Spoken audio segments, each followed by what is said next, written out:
Have you ever noticed how some people just seem to glide through their 70s and 80s, full of energy, sharp as a tack, still gardening, traveling, or chasing after grandkids, while others feel like their batteries are running low by lunchtime?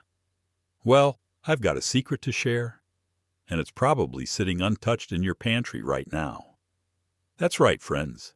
Today, we're talking about the one food most folks over 65 aren't eating, but absolutely should if they want to stay spry, sharp, and savoring life for decades to come. And no, it's not kale, chia seeds, or some fancy superfruit you've never heard of. In fact, this humble little powerhouse is so simple, you'll wonder why you haven't been eating it all along. Now, before I spill the beans, literally, let me ask you, what if I told you this single food could help keep your joints cushioned, boost your brain power, and even quiet those creaky knees that act up when it rains? Sounds too good to be true, doesn't it? But here's the kicker. Scientists have been raving about it for years, and centenarians in the world's blue zones, places where people live the longest, have been quietly eating it their whole lives. So let's cut to the chase. The best longevity food you're missing? Seaweed. I know. You're thinking, seaweed? Isn't that the stuff they wrap around sushi? Or maybe, I tried it once at a Japanese restaurant. Tasted like salty ocean confetti. But stick with me here, because whether you're 65 or 85, adding just a pinch of this stuff to your meals could be a game changer. Let me explain why. First off, seaweed is packed with nutrients most of us are lacking as we age. Take iodine, for example. Your thyroid craves it to keep your metabolism humming, and guess what? Most seniors don't get enough. Then there's magnesium for better sleep, iron for energy, and a type of fiber called alginate that's like a spa day for your gut. But here's what really blows my mind. Seaweed contains something called fucoidan, a compound that's been shown to slow down cellular aging and support your immune system. My friend Bert, who's 78 and still plays pickleball 3 times a week, swears his daily seaweed salad is why he hasn't caught so much as a cold in 5 years. Coincidence? Maybe, but I'm not risking it. Now, I can already hear some of you saying, but I don't like the taste. Or, where do I even buy this stuff? Don't worry, we'll get to all that. For now, let's start with the basics. You don't need to choke down slimy kelp to reap the benefits. In fact, my favorite way to eat seaweed is crispy snacks. These little sheets are roasted, lightly salted, and taste like a cross between a potato chip and, well, the ocean breeze. My grandkids steal them from my pantry. But if that's still too adventurous for you, try this. Next time you make soup or stew, toss in a teaspoon of dried wakame flakes. They dissolve into the broth, adding a savory depth, no fishy taste, just umami goodness. And here's a pro tip. If you're dealing with dry skin or thinning hair, something my book club pals and I gripe about constantly, seaweed's natural collagen boosters can help. My neighbor Marge mixes a spoonful of spirulina powder into her morning smoothie. She says it turns her oatmeal a funny shade of green, but her dermatologist raves about her glow. Now, before we dive into how to make seaweed a delicious part of your daily routine, and yes, we'll cover simple recipes, even I can't boil water, folks can master, let's talk about the biggest reason to give this a try: independence. Every time you strengthen your bones, nourish your brain, or soothe your joints, you're investing in a future where you're still driving to Bridge Night, tending your tomatoes, or planning that Alaskan cruise, not sidelined by fatigue or frailty. And isn't that worth a sprinkle of seaweed on your scrambled eggs? Next time we'll get into the nitty-gritty, where to buy it, how to cook with it, and my favorite stealth recipes that'll have your family none the wiser. Spoiler: chocolate seaweed pudding is a real thing. But for now, I'd love to hear, Have you ever tried seaweed? If so, what'd you think? Drop a comment below. And if you're a newbie, tell me what's holding you back. Let's get this conversation started. Trust me, friends, your golden years are about to get a whole lot golder. Now, I know what some of you are thinking. Seaweed? Where do I even find this stuff?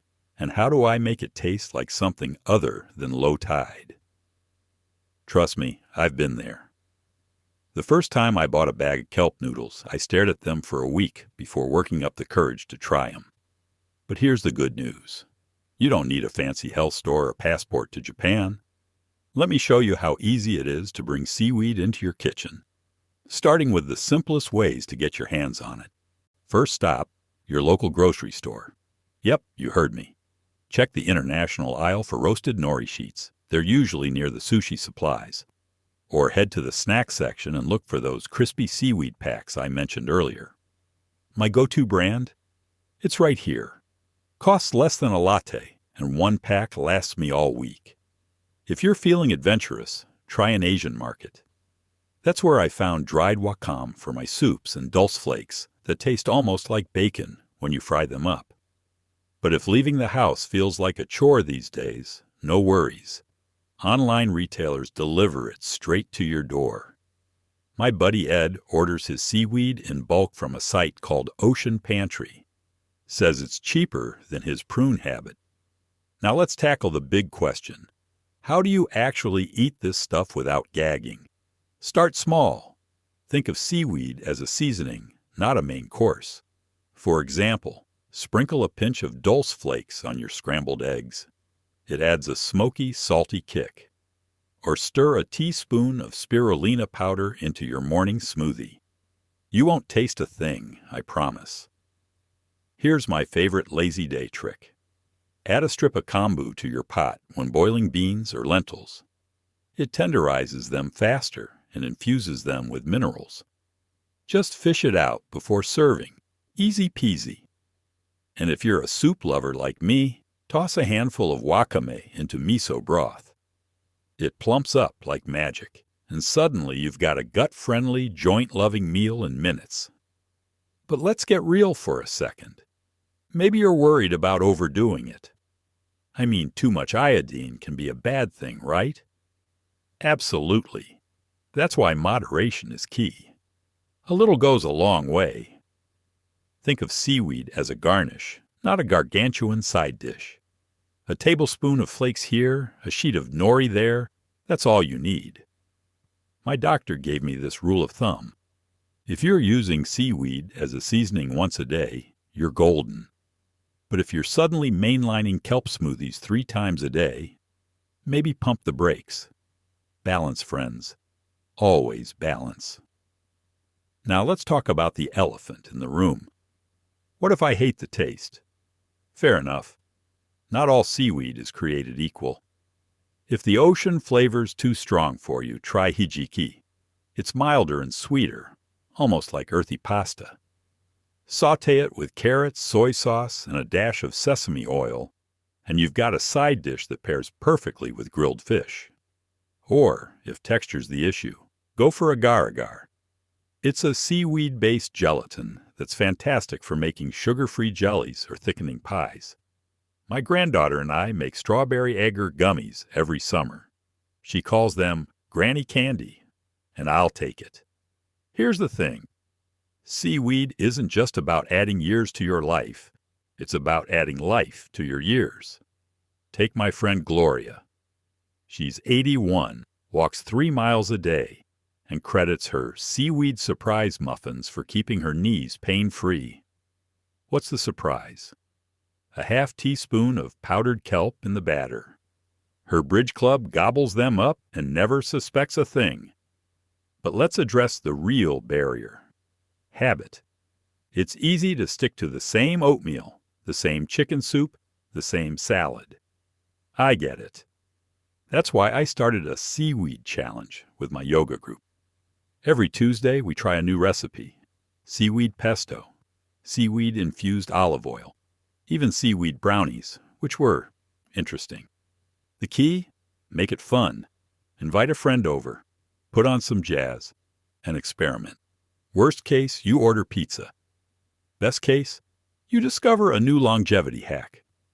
Before we move on, let me leave you with my ultimate beginner recipe, seaweed salad. You'll need dried wakame. It's in most grocery stores now. Soak it in water for 10 minutes, drain. Then toss with rice vinegar, a drizzle of honey, minced garlic, and sesame seeds. Takes less time than microwaving a frozen dinner, and it's packed with more nutrients than a vitamin cabinet. Still skeptical? Try mixing a teaspoon of seaweed flakes into your favorite seasoning blend. Sprinkle it on popcorn, roasted veggies, or even avocado toast. You're not just flavoring your food, you're future-proofing your body. Next time, we'll dive into the science behind seaweed, how it fights inflammation, supports your heart, and even helps keep your mind sharp. But for now, I'd love to hear, what's your seaweed story? Are you a newbie or a seasoned pro? Let's chat in the comments. And if you try one of these tips, snap a photo. I'll feature my favorites in an upcoming video. Here's to tiny tweaks with big rewards. You've got this. You know, when I first read that seaweed could help quiet inflammation, I'll admit, I rolled my eyes. Another miracle cure, I thought. But then I remembered my Aunt Ruth. She lived to 94, danced at every family wedding, and swore her nightly seaweed tea was her fountain of youth. Turns out, science finally caught up with her. So let's geek out for a minute. Why does seaweed work such magic? It all comes down to two things: anti-inflammatory power and gut health. See, as we age, inflammation becomes like that nagging neighbor who won't stop complaining.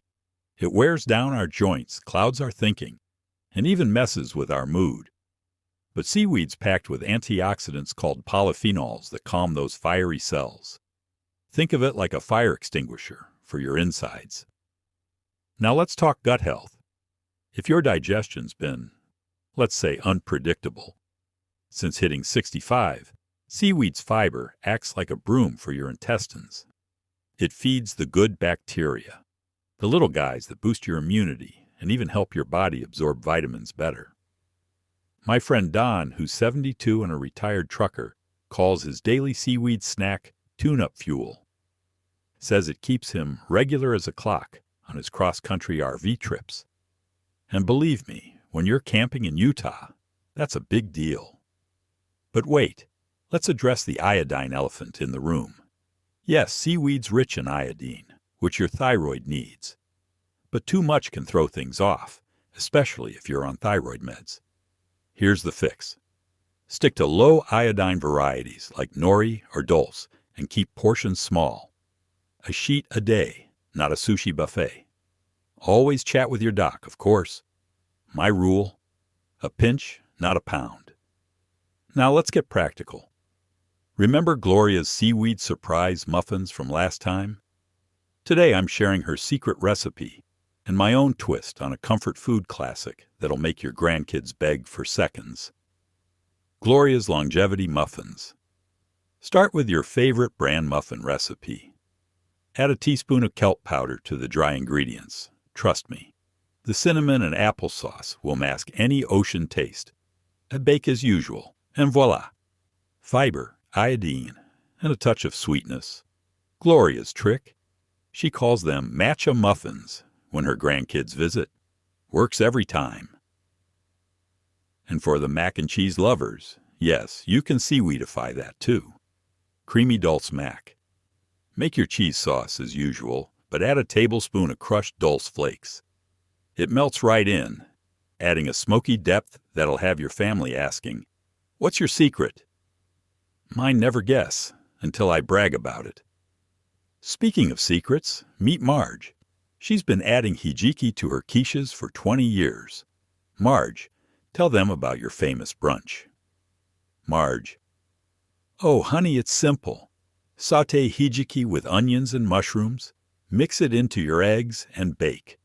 Guests think it's a fancy herb. Little do they know, it's keeping my bones stronger than my opinions. Marge's lesson: you don't have to healthify your favorites, just upgrade them. Now, if you're still thinking, but what if I mess up? Here's my mantra. No kitchen fails, just discoveries. Burned a batch of seaweed chips, call 'em charcoal crisps, and serve 'em with dip. Invented a dubious casserole, feed it to the dog or your ex-brother-in-law. But seriously, if you take one thing from today, let it be this. Seaweed isn't a chore. It's a cheat code for aging well. Whether you're sprinkling it on soup or hiding it in brownies, you're giving your body the tools to rebuild, recharge, and relish every sunrise. Next time, we'll wrap this up with the most important ingredient of all, your mindset. Because longevity isn't just about what's on your plate, it's about what's in your heart. You know, when I first started adding seaweed to my meals, I'll admit, it felt a little silly, like I was playing pretend at being a health guru. But then something funny happened. My afternoon slumps got shorter. My joints stopped creaking like an old rocking chair. And one day, while chasing my grandson through the park, I realized I wasn't out of breath. That's when it hit me. This is what longevity feels like. Not just adding years to your life, but life to your years. This is Ruth. She lived to 94, grew her own vegetables, and danced at every family reunion, even the year she used a walker. When I asked her secret, she'd wink and say, "I eat what the ocean gives me." Turns out she was onto something. But Ruth's real magic wasn't just the seaweed, it was her mindset. She believed every meal was a chance to nourish her future self. And that, friends, is the final piece of the puzzle. All the seaweed in the world won't help if you're stuck in a rut of, "I'm too old to change." But here's the truth. Your body's never too set in its ways to benefit from a little kindness. Think of seaweed as a love letter to your future self, one that says, "I'm rooting for you." My buddy Carl, who's 81 and still runs a woodworking shop, puts it best. You don't stop moving because you get old. You get old because you stop moving. Same goes for your plate. Keep experimenting, keep tasting, keep living. That's how you turn meals into medicine. Now let's tie this all together. We've talked about seaweed's superhero nutrients, sneaking it into your favorite recipes, and even the science that makes your cells sing. But the biggest takeaway? Small steps matter. You don't need a pantry overhaul, just a sprinkle here, a snack there. Maybe you start with a seaweed sheet crumbled over soup. Maybe you blend a pinch into your morning smoothie. Or maybe you go full Marge and hide it in a quiche. Whatever you choose, celebrate it. Because every bite is a vote for the life you want to live. A life of road trips, grandbaby hugs, and mornings where you wake up feeling ready. Before we say goodbye, I want to hear your story. Did you try the seaweed salad? Burn a batch of muffins? Invent a recipe that'd make Ruth proud? Drop a comment below. We're all in this together. And if you've enjoyed our time together, hit that like button and subscribe. There's plenty more where this came from. Simple, science-backed tricks to help you thrive after 65. As we wrap up, I'll leave you with this. Aging isn't about loss. It's about gathering, wisdom, joy, and yes, a few clever tricks to keep your engine humming. So here's to you, friend. To your strength, your curiosity, and the countless adventures still waiting around the bend. Keep nourishing that brilliant body of yours. The best is yet to come.